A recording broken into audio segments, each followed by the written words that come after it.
जय हिंद दोस्तों, स्वागत है आपका अपने ही चैनल फैंटेसी एम्पायर 11 में। तो इस वीडियो में हम जो मैच कवर करने वाले हैं वो होगा आईपीएल का मैच जो कि खेला जाएगा कोलकाता नाइट राइडर्स और लखनऊ सुपर जायंट्स के बीच में। इस वीडियो में हम ड्रीम 11 टीम प्रेडिक्शन और सभी प्लेयर्स के बारे में पिच के हिसाब से जानने की कोशिश करेंगे कि कौन कैसा परफॉर्म कर सकता है, कौन कितना ज़्यादा बॉलिंग कर सकता है, इम्पैक्ट प्लेयर का सिचुएशन, सब कुछ हम A to Z डिस्कस करने वाले हैं। तो आपको वीडियो में अच्छी खासी इन्फॉर्मेशन मिलने वाली है। वीडियो की हेल्प से आप खुद की बैटिंग टीम क्रिएट कर पाएंगे, आपको किसी का भी डिपेंडेंट नहीं रहना पड़ेगा। इस वीडियो में हम पूरी लॉजिकल एनालिसिस करने वाले हैं, आपको किस प्लेयर को अपनी टीम में क्यों कंसीडर करना है, सब कुछ A to Z आपको मैं इस वीडियो में बताने वाला हूं। तो बिना किसी देरी के हम वीडियो शुरू करते हैं। तो आपको वीडियो एंड तक जरूर देखना है। मेक श्योर कीजिएगा वीडियो को लाइक कर दीजिएगा और टेलीग्राम चैनल को भी जरूर से जरूर ज्वाइन कर लीजिएगा। आपको वहीं पर फाइनल टीम मिलता है, आपको डिस्क्रिप्शन में सारे लिंक्स मिल जाएंगे। अब हम सबसे पहले बात करते हैं पिच रिपोर्ट के बारे में। अगर पिच के बारे में देखोगे, ये मैच जो है वो ईडन गार्डन्स में खेले जाने वाला है, जो कोलकाता की विकेट है। अगर आप ये विकेट देखोगे तो बैटिंग के लिए अच्छी खासी विकेट रहती है। यहाँ पर आउटफील्ड भी तेज़ है, मतलब बॉल बाउंड्री की तरफ बहुत ज़्यादा तेज़ी से जाती है। सो बैट्समैन को अच्छा खासा एडवांटेज रहता है, बैटिंग के लिए विकेट अच्छा खासा रहता है। लास्ट मैच भी यहाँ पर खेला गया था हैदराबाद और कोलकाता का, उसमें 200 प्लस का स्कोर बन गया था। सो बैटिंग के लिए अच्छा ही विकेट रहता है। लेकिन अगर आप एक चीज़ देखोगे, अब आप देखोगे जो टीम होम रहती है उसकी मर्जी रहती है कि वो कैसा जो है पिच तैयार करेगा। आप देखोगे कोलकाता का जो स्ट्रेंथ है वो स्पिन डिपार्टमेंट है।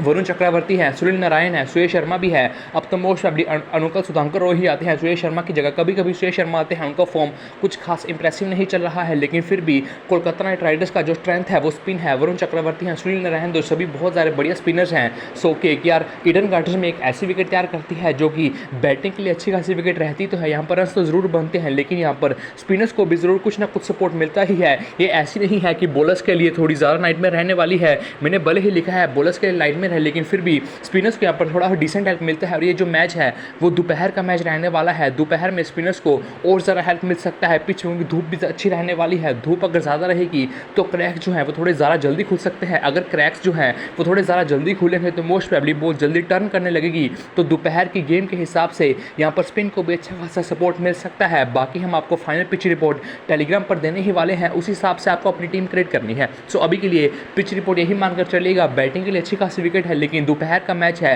सो स्पिनर्स को थोड़ी ज़्यादा सपोर्ट मिलने वाली है।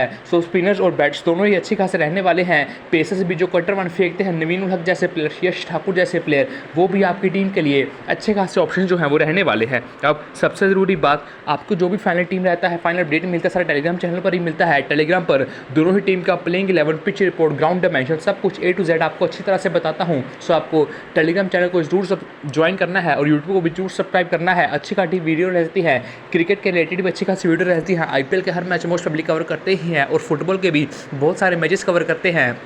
सो आपको YouTube को भी जरूर सब्सक्राइब करना है, आपको अच्छी खासी इन्फॉर्मेशन मिलती है, अच्छी खासी वीडियोस मिलती है। सबसे पहले हम बात करते हैं लखनऊ की प्लेइंग 11 के बारे में। केएल राहुल ओपनिंग करने वाले हैं, डिको के साथ वन डरमोश वाली पटिकल आने वाले हैं। उसके बाद इनका लोअर मिड ऑर्डर ऐसा है, स्टोइनिस आएंगे, निकोलस पूरन आएंगे, आयुष बुदोनी आएंगे। लास्ट मैच में इन्होंने ही परफॉर्म किया था। उसके बाद कर्नल पांडे आने वाले हैं। इनके बॉलर्स के बारे में देखोगे, अरशद खान है, रवि बिश्नोई है, नवीन उल हक और यश ठाकुर हैं। अब सबसे ज़रूरी बात, कौन डेथ ओवर्स में बॉलिंग करने वाला है।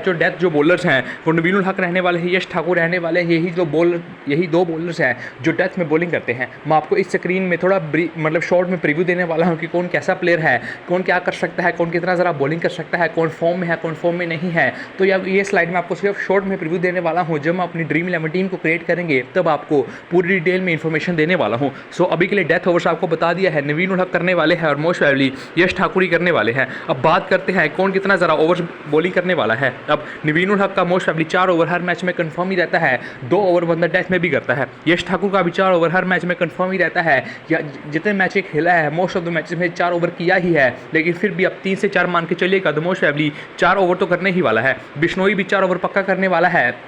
अच्छी खासी विकेट्स भी ली थी लास्ट मैच में दिल्ली के खिलाफ, अच्छी खासी बॉलिंग की थी। और ये जो पिच है स्पिन को सपोर्ट करने वाली है, दोपहर का मैच है, स्पिन को सपोर्ट मिलने भी वाला है। तो मोस्ट प्रोबेबली बिश्नोई भी 4 ओवर कंप्लीट करने ही वाला है। लास्ट मैच में अरशद खान खिला था, इसने भी मतलब 4 ओवर कंप्लीट किया ही था। इससे भी मैं 3 से 4 ओवर की एक्सपेक्टेशन इजीली रख रहा हूँ। अब इम्पैक्ट प्लेयर अगर आप देखोगे, इनका इम्पैक्ट प्लेयर हमेशा जो है वो एम सिद्धार्थ आते थे। अगर एम सिद्धार्थ इम्पैक्ट प्लेयर में आते थे तो वो 2 से 3 ओवर कॉन्ट्रीब्यूट ज़रूर करते थे। लेकिन लास्ट मैच में लखनऊ का जो बैटिंग ऑर्डर है वो बिल्कुल ही कोलैप्स कर गया था। तो उस हिसाब से इम्पैक्ट प्लेयर दीपक हुड्डा आ गए थे। तो अगर दीपक हुड्डा आते हैं तो इनका एक बॉलिंग ऑप्शन कम हो जाता है। जो एम सिद्धार्थ 2 ओवर करता था वो कम हो जाते हैं, वो और जो वो 2 ओवर हैं वो एम स्टोइनिस के पाले में चले जाते हैं। सो इम्पैक्ट प्लेयर का ऐसा ही रहेगा। अगर तो इनका विकेट्स बहुत ज़्यादा जल्दी गिर गया और उनका बैटिंग कोलैप्स कर गया तो दीपक हुड्डा आ जाएंगे। तब दीपक हुड्डा आएंगे तो मोस्ट प्रोबेबली एम सिद्धार्थ तो नहीं आ पाएंगे। तो उनका जो 2 ओवर्स है वो स्टोइनिस की तरफ चला जाएगा। तब स्टोइनिस का इंपॉर्टेंस और ज़रा बढ़ जाएगा। लेकिन ऐसा बहुत ज़्यादा कम होता है। ज़्यादा मैचेस में ऐसा हुआ नहीं है कि इनका बैटिंग ऑर्डर कोलैप्स कर जाए। मोस्ट ऑफ द मैचेस में इनका बैटिंग ऑर्डर परफॉर्म किया है। और एम सिद्धार्थ ही इम्पैक्ट प्लेयर आए हैं वही 2 से 3 ओवर किए हैं और स्टोइनिस बॉलिंग नहीं कर रहे हैं। स्टोइनिस ने बॉलिंग सिर्फ तभी की है जब ये 6 मैन बॉलर हुए हैं, तब इन्होंने 1 से 2 ओवर को कंट्रीब्यूट जरूर किया है। अब कृणाल पंड्या के बारे में बात की जाए, अच्छे स्पिनर तो हैं, पिच से सपोर्ट स्पिन को मिलने भी वाला है। लेकिन लास्ट मैच में बॉलिंग बहुत ज़्यादा गंदा किया था।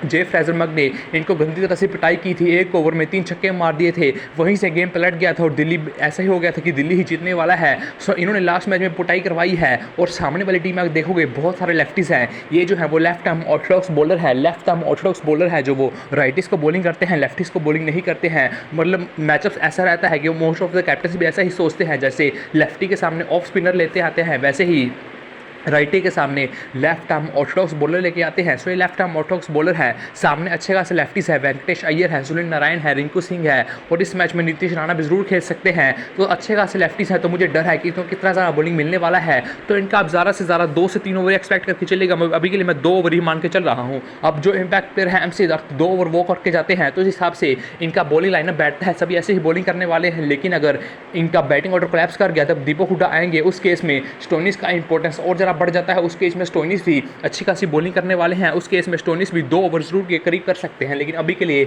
मुझे ऐसा नहीं लगता और ऐसा लगता है कि मोस्ट प्रोबेबली स्टोइनिस को बॉलिंग मिलने नहीं वाला है। जो नीचे के बॉलर्स हैं वही 4 बॉलर्स मेन बॉलर्स रहने वाले हैं। बिश्नोई 4 ओवर कंप्लीट करेंगे, नवीन उल हक भी 4 ओवर कंप्लीट करने ही वाले हैं, अरशद खान भी 4 ओवर करेंगे, यश ठाकुर भी 4 ओवर करेंगे। जो बचे 4 ओवर हैं वो कुणाल पंड्या और एम सिद्धार्थ में डिवाइड होने वाले हैं। ऐसा हो सकता है कि अरशद खान का 1 ओवर कट जाए और ये सभी आपस में मिलकर डिवाइड कर लें। तो ऐसा ही कंट्रीब्यूशन रहने वाला है। अब फॉर्म के बारे में बात की जाए, अच्छा खासा खेल रही है टीम।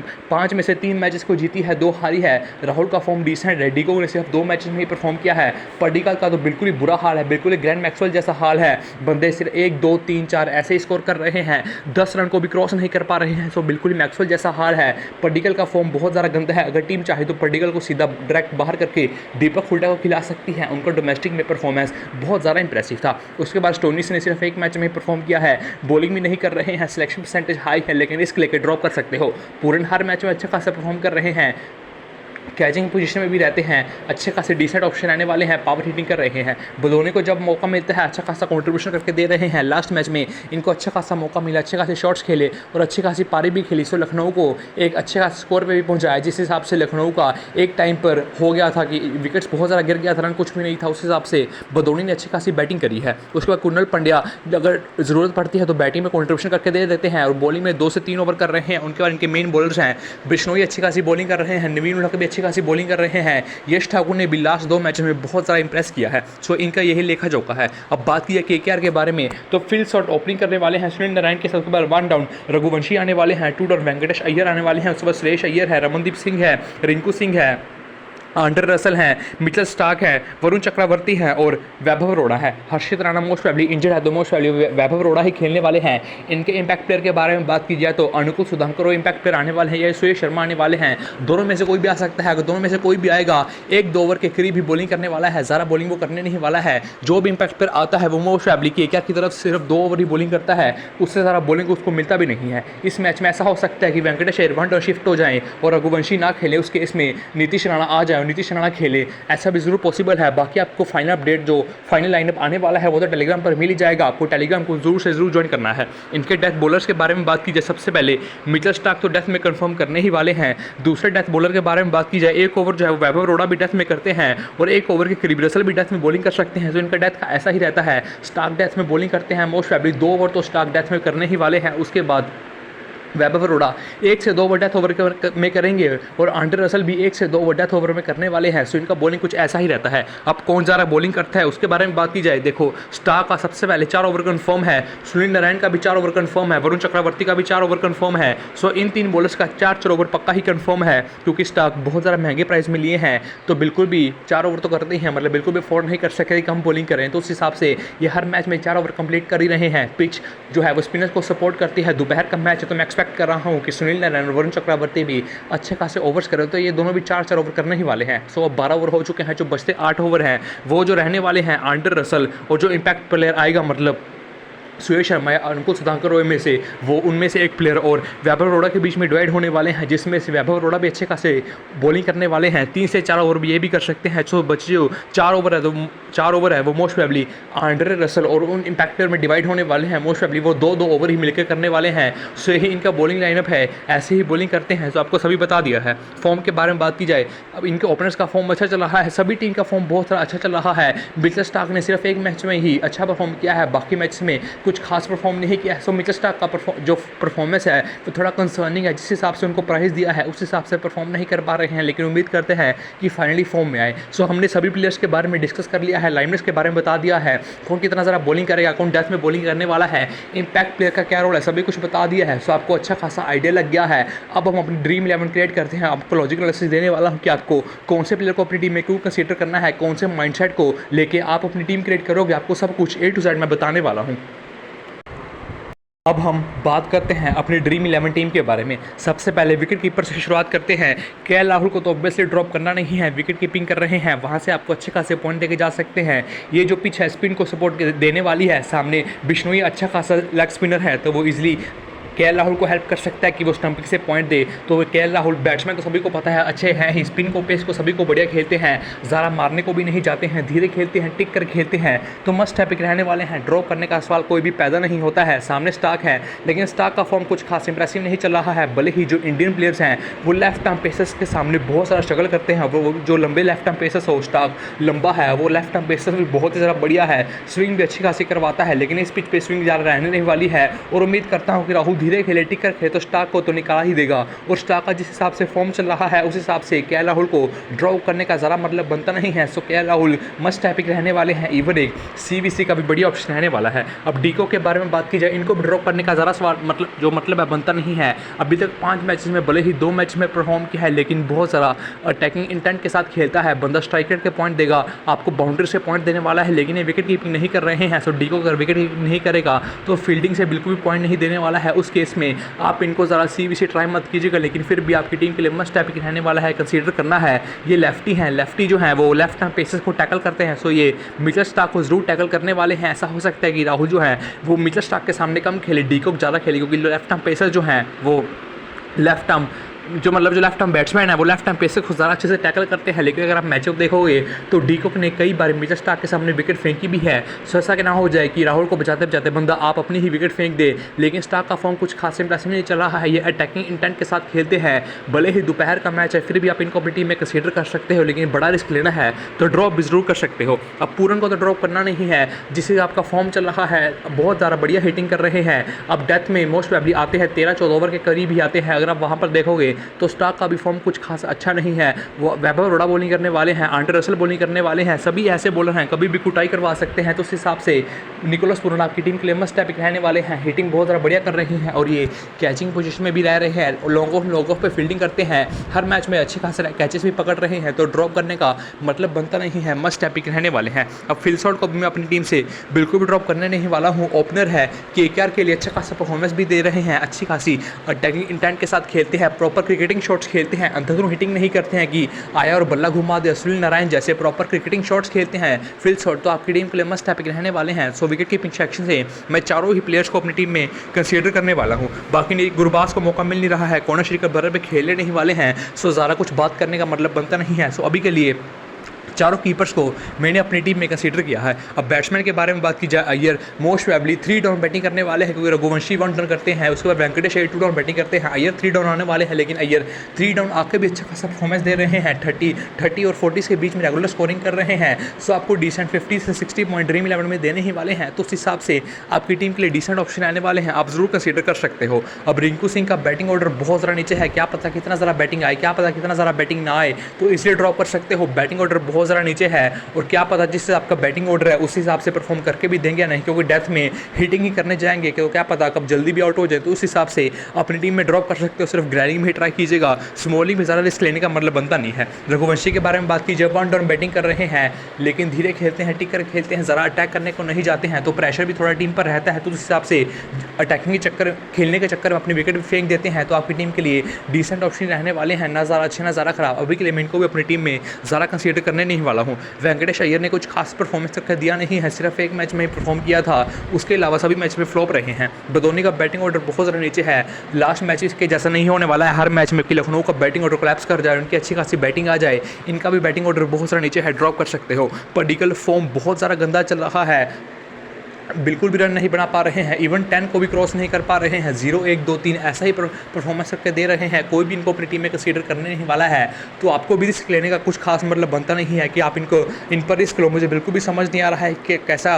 खेल रहे हैं, बिल्कुल ही मैक्सवेल जैसे खेल रहे हैं, आते ही कुछ भी कर रहे हैं और अपनी विकेट फेंक दे रहे हैं, तो मैं इनको अपनी टीम में ज़्यादा कंसीडर नहीं करने वाला हूं और आपको भी रिस्क लेने का कुछ खास मतलब बनता नहीं है। नीचे इस मैच में नीतीश राणा जरूर खेल सकते हैं, लेकिन आप इनको भी ड्रॉप कर सकते हो, क्योंकि ये भी ज़्यादा अटैक करने को जाते हैं, अगर ज़्यादा अटैक करने को जाएंगे तो अपनी विकेट अर्ली फेंक देते हैं। भले ही इन्होंने कहा था कि इस सीज़न में अच्छी खासी परफॉर्मेंस देने वाला हूँ और कम से कम 600 रन तो बनाने ही वाला हूँ 14 मैचेस में, लेकिन एक मैच खेले उसके बाद तो खेलने का मौका भी नहीं मिला, तो पता नहीं भाई क्या हो रहा है। तो अभी के लिए इनको भी अपनी टीम से ड्रॉप कर सकते हो। अब जैसे कि मैंने कहा, लाइन ऑफ टाइम भी लास्ट मैच में एज इम्पैक्ट पर दीपक हुड्डा आए थे, क्योंकि बैटिंग में ज़रूर थे, लेकिन मोस्ट प्रोबेबली इस मैच में एम सिद्धार्थ ही एज इम्पैक्ट पर आने वाले हैं। अगर दीपक हुड्डा खेलते हैं तो ये पर्टिकुलर को आउट करके भी सीधा खेल सकते हैं। नीचे और कोई भी प्लेयर खेल नहीं रहा है, तो किसी प्लेयर के बारे में बात करने का कुछ खास मतलब बनता नहीं है। सो अभी के लिए मैंने बैटिंग सेक्शन में सईफ अय्यर को भी अपनी टीम में कंसीडर किया है। अब बॉलिंग सेक्शन के ऑलराउंडर्स के बारे में बात की जाए, नारायण और रसल को तो बिल्कुल भी ड्रॉप करना नहीं है। नारायण 4 ओवर कंप्लीट करने वाले हैं, ओपनिंग पर आ रहा है, डिफॉल्ट कैप्टन से ऑप्शन आने वाला है, सबसे ज़्यादा सेफ कैप्टन नारायण ही रहने वाला है। रसल के बारे में बात की जाए, 2 से 3 ओवर बॉलिंग करने वाले हैं, ज़्यादा बॉलिंग नहीं, 2 से 3 ओवर एक्सपेक्ट करिएगा, 3 भी नहीं लगा लो, 2 ओवर एक्सपेक्ट करिएगा, इतने के करीब भी ओवर्स बॉलिंग करते हैं और कभी भी आगे हिटिंग कर सकते हैं। डेथ में इनका बैटिंग आने ही वाला हो, ये प्रमोट हो गए, कभी भी हिटिंग करने आने ही वाले हैं। 16-17 ओवर के करीब ये बैटिंग करने आ ही जाएंगे, चाहे कितने ज़्यादा मर्जी ऊपर बैटर्स पड़े हों, लेकिन इनका प्रमोशन होने ही वाला है। सो लास्ट 2-3 ओवर में इनका बैटिंग आएगा, 2 ओवर बॉलिंग करके देने वाले हैं। सो आपको सेफ साइड पॉइंट देके जाने ही वाले हैं, 50-60 पॉइंट्स देने ही वाले हैं। इवन एक CVC के भी डिसेंट ऑप्शन रहने वाले हैं, ज़रूर कंसीडर कर सकते हो। अब शोइनिस के बारे में बात की जाए, सिलेक्शन परसेंटेज 72 है, लेकिन सिर्फ बैटिंग ही कर रहे हैं और 5 मैचेस में सिर्फ 1 मैच में ही बैटिंग से परफॉर्मेंस दिया है। अब लास्ट मैच जैसा नहीं होने वाला है कि दीपक हुड्डा आए और एम सिद्धार्थ ना आए, तो ये उस केस में ये ज़्यादा बॉलिंग भी नहीं करने वाले हैं। इस मैच में बड़ा रिस्क लेने वाला हूँ और 72% सिलेक्टेड मैं मार्कस स्टोइनिस को अपनी टीम से ड्रॉप करने वाला हूं। कृणाल पंड्या के बारे में बात की, सिलेक्शन परसेंटेज भी कम है, लेने का भी कुछ खास मतलब बनता नहीं है, क्योंकि सामने अच्छे खासे लेफ्टीज़ हैं, इनका ओवर कभी भी कट सकता है और किसी के भी पाले में जा सकता है। लेकिन दिक्कत सिर्फ यही है कि पिच जो है वो स्पिन को सपोर्ट देती है, दोपहर का मैच है, दोपहर में और ज़्यादा स्पिन होने वाला है, तो ऐसा हो सकता है कि अच्छी खासी बॉलिंग कर जाए बिश्नोई के साथ साथ। अगर बिश्नोई को हेल्प मिला तो क्या पता ये भी अच्छी खासी बॉलिंग कर जाए, रिस्क सिर्फ यही रहने वाला है। लेकिन अभी के लिए मैं कंसीडर नहीं करने वाला हूँ। दिल्ली के मैच में बहुत ज़्यादा गंदी पिटाई करवाई और जो बंदा IPL में डेब्यू कर रहा था, जे फ्रेसन मकबर, उसके खिलाफ 1 ओवर में 3 छक्के खा के इनको मैच हरवा दिया दिल्ली के लिए। मतलब तब तय हो गया था कि दिल्ली ही मैच जीतने वाली है, तो इन्होंने मैच भी हरवा दिया। तो मुझे लगता है कि कैप्टन का भी ट्रस्ट भी कम हुआ होगा और इस मैच में अच्छे खासे लेफ्टीज़ भी हैं, तो इनको ओवर भी कट सकते हैं। तो उस हिसाब से इनको मैं अपनी टीम में ज़्यादा कंसीडर नहीं करने वाला हूँ। लेकिन अगर आपको लगता है कि despite of left handers factor ये पिच जो है वो स्पिन को सपोर्ट कर रही है, तो इनका बॉलिंग आने वाला है, तो आप इनको अपनी टीम में जरूर कंसीडर कर सकते हो। रमनदीप बॉलिंग कर नहीं रहे हैं, बैटिंग और नीचे है, मतलब लेने का कुछ खास मतलब बनता नहीं है। अनुकुल सुधाकर अच्छे फील्डर है, बैटिंग भी अच्छी करते हैं, बॉलिंग भी अच्छी करते हैं, लेकिन ज़्यादा मौका मिल नहीं रहा है कंट्रीब्यूट करने का। बॉलिंग 1 से 2 ओवर ही मिलता है, बैटिंग नीचे है, सिर्फ फील्डिंग से ही थोड़ा बहुत कंट्रीब्यूशन करके देते हैं, तो लेने का कुछ खास मतलब बनता नहीं है। नीचे कृष्णप्पा गौतम भी नहीं खेल रहे हैं। अगर कृष्णप्पा गौतम खेलते हैं तो ये आपकी टीम के लिए अच्छे खासे ऑप्शन आने वाले हैं। ऑफ स्पिनर है, सामने की टीम में अच्छे खासे लेफ्टीज़ हैं, तो ये अच्छी खासी बॉलिंग कर सकते हैं। उस केस में स्पिनर है, पिच से स्पिन को सपोर्ट मिलने भी वाला है, बैटिंग से कभी भी हिट्स लगा के जा सकते हैं। ऐसा हो सकता है कि इस मैच में कृणाल पंड्या कि ज़्यादा कृष्णप्पा गौतम खेल जाएँ, अगर ये खेलने वाले हैं तो आपकी टीम के लिए डिसेंट ऑप्शन रहने वाले हैं, ज़रूर कंसीडर कर सकते हो। इनका अच्छा खासा ओवर्स रहने वाला है। बात करते हैं बॉलर्स के बारे में। सबसे पहले बिश्नोई को तो ड्रॉप करना नहीं है, पिच से स्पिन को सपोर्ट मिलने वाली है, 4 ओवर कंप्लीट करने वाले हैं, तो बिश्नोई को तो बिल्कुल भी ड्रॉप करना नहीं है। नवीन उल हक को भी बिल्कुल भी ड्रॉप करने नहीं वाला हूँ। अच्छे खासे बॉलर हैं, 4 ओवर कंप्लीट बॉलिंग करेंगे, स्लोअर वंस का अच्छा प्रयोग करते हैं, कटर्स का अच्छा प्रयोग करते हैं। इस पिच पे ऐसी बॉल्स कसने भी वाली है, डेथ में बॉलिंग करते हैं, तो मैं इन दोनों को अपनी टीम से बिल्कुल भी ड्रॉप करने नहीं वाला हूँ। अब नीचे से बात करते हैं। अभी तो कोई नहीं खेल रहा है, अब अरशद खान खेल रहे हैं, डिसेंट बॉलर हैं, 3 से 4 ओवर बॉलिंग भी कर सकते हैं, लेकिन अभी के लिए मैं ज़रा कंसीडर नहीं करने वाला हूँ। स्मॉल लीग भी लेने का कुछ खास मतलब बनता भी नहीं है, कोई भी ज़रा कंसीडर नहीं करने वाला है। सिलेक्शन परसेंटेज भी कम है, रिकॉर्ड इनका बड़े ही डिसेंट है, लेकिन फिर भी अपनी टीम से ड्रॉप कर सकते हो। वैभव अरोड़ा 4 ओवर कंप्लीट कर रहे हैं, लेकिन ज़्यादा विकेट टेकिंग बॉलर नहीं है, बंडल्स में विकेट नहीं लेके देने वाले हैं। अगर विकेट लेंगे भी तो 1-2 विकेट ही लेंगे, सो बंडल्स वाला फैक्टर मिसिंग है। डेथ में 1 ओवर ही करते हैं, 3 ओवर पावर प्ले में कर जाते हैं, तो आप अपनी टीम से इजीली ड्रॉप कर सकते हो। अब वरुण चक्रवर्ती सिलेक्शन परसेंटेज सिर्फ 31 है, लेकिन आप अपनी टीम में जरूर कंसीडर कर सकते हो। 4 ओवर कंप्लीट करके देने वाले हैं, पिच से स्पिन को सपोर्ट मिलने भी वाला है, अच्छे खासे विकेट लेके जा सकते हैं, तो आपकी टीम के लिए डिफरेंशियल ऑप्शन रहने वाले हैं।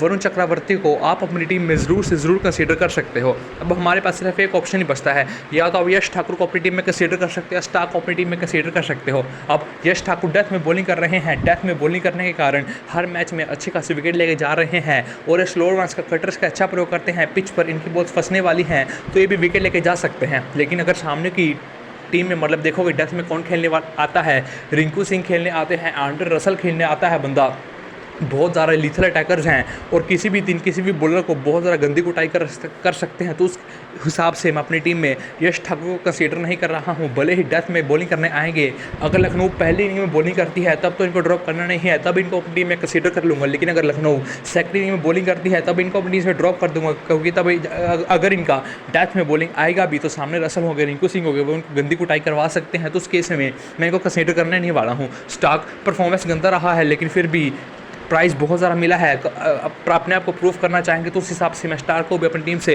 ड्रॉप करने नहीं वाला हूं। सो अभी के लिए हमारी टीम कुछ इस प्रकार की बन रही है। मैंने as a differential Varun Chakravarthy को अपनी टीम में कंसीडर किया है, क्योंकि जो पिच है वो स्पिनर्स को सपोर्ट देने वाली है, ये 4 ओवर कंप्लीट करने वाले हैं, तो उस हिसाब से मैंने इनको अपनी टीम में कंसीडर किया है। अब बात करते हैं CVC ऑप्शंस के बारे में। सबसे पहले नारायण 4 ओवर बॉलिंग करने वाले हैं और ओपनिंग भी देने वाले हैं, सबसे ज़्यादा सेफ कैप्टनसी ऑप्शन यही रहने वाले हैं। लेकिन अगर आप देखोगे ये ज़्यादा विकेट टेकिंग बॉलर नहीं है, 4 ओवर बॉलिंग तो करेंगे, ज़्यादा से ज़्यादा 1 विकेट ही लेते हैं, 1 से ज़्यादा विकेट लेते नहीं है, और ओपनिंग पे अंधाधुन हिटिंग करने की कोशिश करते हैं, तो उस हिसाब से थोड़े इनकन्सिस्टेंट है। क्या पता ये आपको बिल्कुल भी पॉइंट लेके ना जाए, विकेट भी ना ले, डक पर आउट हो जाए, तो क्या पता ये 50 भी मार जाए, 3 विकेट भी ले जाए, तो थोड़े ऐसे ही प्लेयर हैं, इनकन्सिस्टेंट है।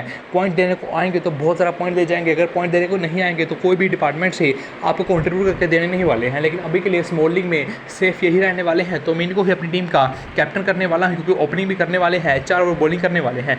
VC के बारे में बात की, VC पर मैं आंड्रे रसल को करने वाला हूं। जैसे कि मैंने कहा, लास्ट 3-4 ओवर में इनका बैटिंग आएगा ही आएगा, खुद को प्रमोट करेंगे ही करेंगे, और वही 3-4 ओवर्स में अच्छे खासे रन्स बनाने की क्षमता रखते हैं, 2 से 3 ओवर बॉलिंग भी कर सकते हैं, तो उस हिसाब से मैं इनको अपनी टीम का वाइस कैप्टन कर रहा हूँ। सभी के लिए मेरी टीम कुछ इस प्रकार की है। मैंने अपनी टीम की कैप्टनसी नारायण को दी है और अपनी टीम की वाइस कैप्टनसी आंड्रे रसल को दी है। बाकी आपको फाइनल पिच रिपोर्ट्स टेलीग्राम पर मिल जाएंगे। फाइनल जो टीम है वो चेंज भी हो सकती है पिच रिपोर्ट के हिसाब से। अगर ऐसा है कि स्पिनर्स को सपोर्ट मिलने नहीं वाला है, तो उस हिसाब से हम अपनी फाइनल टीम चेंज कर देंगे, और अपनी टीम में CVC को भी ज़रूर चेंज कर सकते हैं उस हिसाब से। तो आपको टेलीग्राम पर जरूर ज्वाइन करना है, आपको सभी जो अपडेट्स हैं वहीं पर मिलने वाले हैं।